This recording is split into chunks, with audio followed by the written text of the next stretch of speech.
We go out to the fan hotline and welcome in our next guest for today. He, of course, is your color analyst as part of the Browns broadcast on the Cleveland Browns radio network. Nathan Zegura joining us on the show. Nathan, appreciate you giving us some time today, my man. Thank you. You got it, guys. Thanks for having me.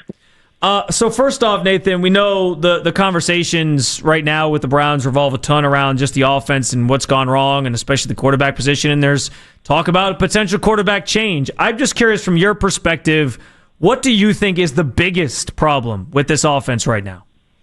Well, I just think that you haven't been able to get the passing game going, at a level that you need to compete in the National Football League, and, more kind of similar, or I guess maybe even more basic than that, is that you aren't scoring enough points, right? I mean, this is a team that has not scored 20 points in a game yet this season. It's a team that, if you go back all the way till the end of 2023, hasn't scored 20 that hasn't been quarterbacked by Jameis Winston since that Thursday night win against the Jets with Joe Flacco at quarterback. So you're just not scoring enough points. And obviously the offensive line play is a big issue. You saw they went out and made a trade today to try to bring in a veteran tackle. That's been a problem, but it's been a lot of things. Drops have been a problem.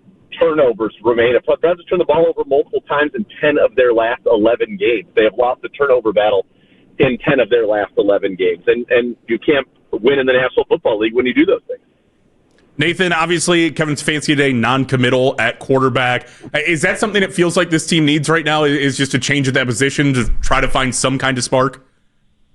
That's certainly that's going to be the coaching staff's decision on that one. I think that when you look at overall in a big picture situation, and it certainly is not, Joe Flacco's fault singularly. He didn't drop some of the passes that have been dropped that, perhaps could have changed outcomes in Cincinnati or in Detroit. He certainly is not the one kicking. He's not protecting for himself, all of those things. But when you are a team that has, struggled to put enough points on the board, and you have a quarterback whose, rating is lower than you'd like, his touchdown interception ratio is lower than you like, his yards per attempt are lower than you'd like, that I think you have to explore all options, because I think you understand that what we've been doing on offense thus far through 4 games is not going to be good enough for this team to be successful. And this is a team that, quite frankly, should be successful because you've got the best defense on the planet right now. And unfortunately, you're 1-3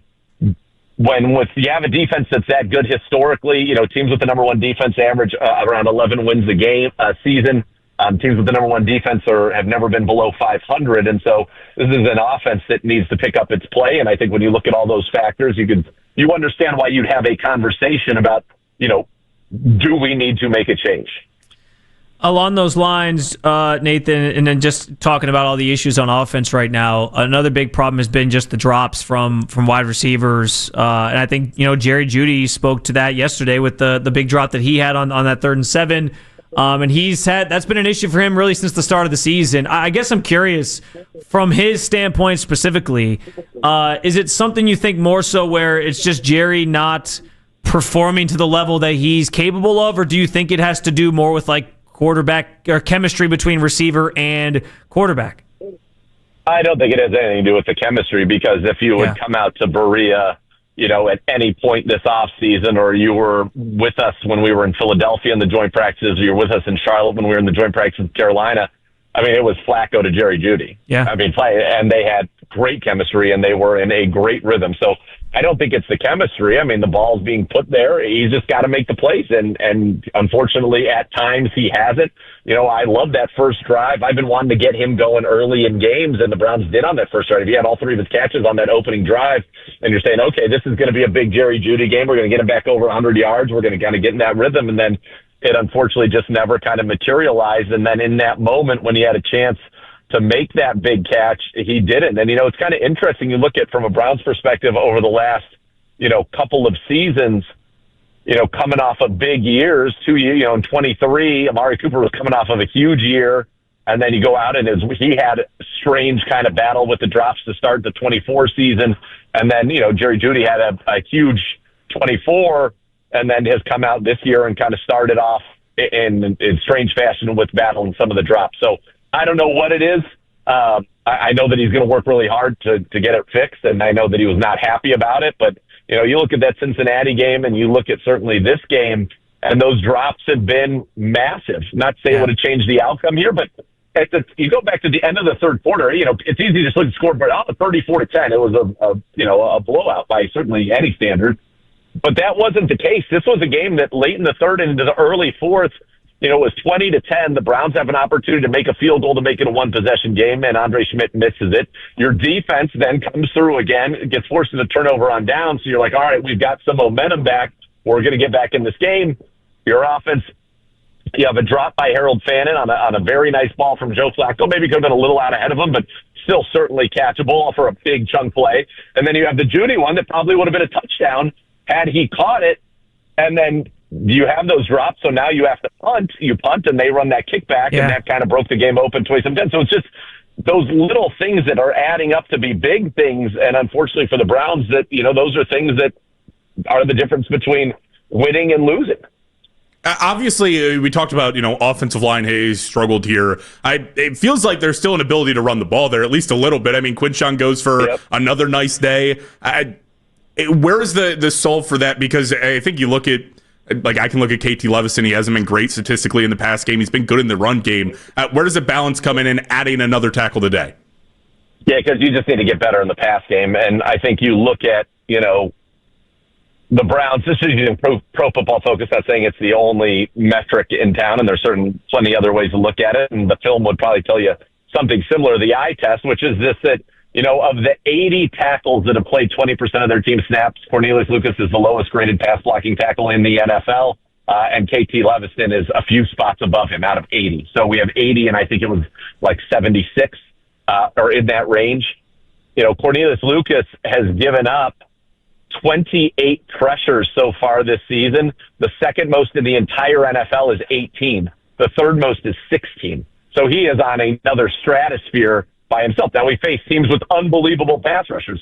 Aiden Hutchinson, Trey Hendrickson. We face the Ravens, who have guys that can get after the quarterback. And then obviously 2 weeks ago was Micah Parsons and Rashawn Gary. So it's been tough matchups, but, we've got to do a better job. And then Cornelius Lucas is a guy who's been in the league since 2014. So he's not a spring chicken, was often, for a long time considered one of the best swing tackles in the league.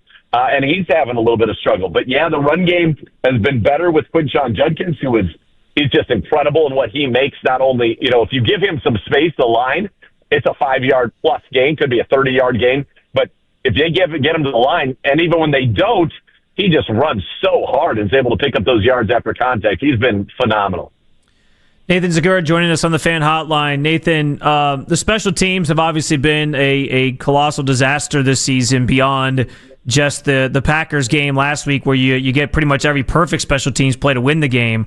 I'm having a hard time understanding what's not translating to the game field, because it's not just the missed kicks. Obviously that's not Bubba Ventrone's fault that a kicker misses a kick. That happens in this league, but it's things like Isaiah Bond when he was the sort of filling in for DeAndre Carter, fair catching a kick basically just out of fear because he didn't really know what he was supposed to do. It's those types of things and the coaching that goes into it that I think have become problematic. Just what is not clicking, what is not registering for these guys when they get on the field and the special teams just can't come together and make the plays they need.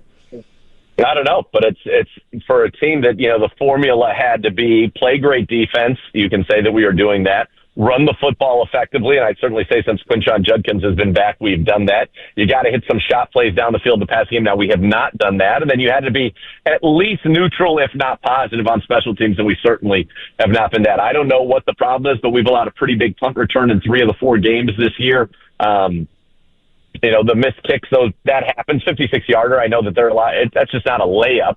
You would have liked it to go in, but the return and lack of generating any kind of momentum-changing returns of our own has been tough. I think we've done a very good job on kickoffs and covering kickoffs, but the punt return, I don't know. And it was a problem last year, too. If you remember back in week 1, Dallas had the big punt return that kind of broke that game open. So it's something that's got to be cleaned up. And for a Browns team that is struggling on offense like we know they are, you've got to be able to be neutral to even or really a positive on special teams. And if you look at kind of the expected points added right now for the Browns, it's been, hugely negative on offense, hugely negative on special teams, and then hugely positive on defense, but the defense can't kind of overcome that enough because that's only one of the three phases.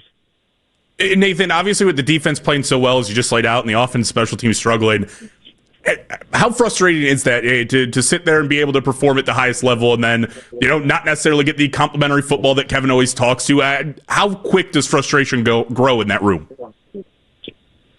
They're professionals and they can only control what they can control, right? So I'm sure at some level it's human nature to get frustrated, but if you stay focused on your task at hand and you control what you can control, which is doing your 1/11th on every snap on defense and the defense playing at the level it has, that's I think kind of what they have to do and hope that, you can get some things to change in the other two phases, but that's the business. They're professionals. They're compensated very well.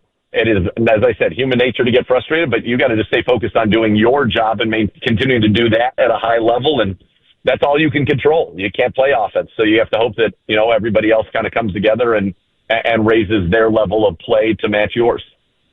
Nathan, the trip to London this week, obviously, how much, because we hear all the time about there's different philosophies on you leave a week early or after your previous game, you just leave on Monday, you leave later in the week, you leave 48 hours before. The Browns are obviously leaving Wednesday night.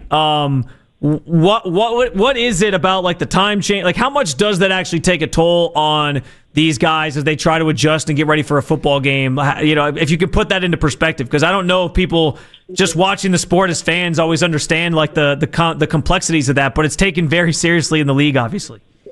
Yeah, I don't think the NFL did the Browns any favors at all with this stretch here. You're going to London, and you're going to take on a Minnesota Vikings team that's been there, played in Ireland last week, and then you come home and you play a Pittsburgh Steelers team that's coming off of a bye. So I don't think the NFL did I forgot about the Steelers bye. That's a good, you're right about that. It's kind of ridiculous. Now, from a Browns perspective, I've only done this once in 2017, went with the team when we went out there, and by Sunday, you felt kind of acclimated to the clock over there pretty well.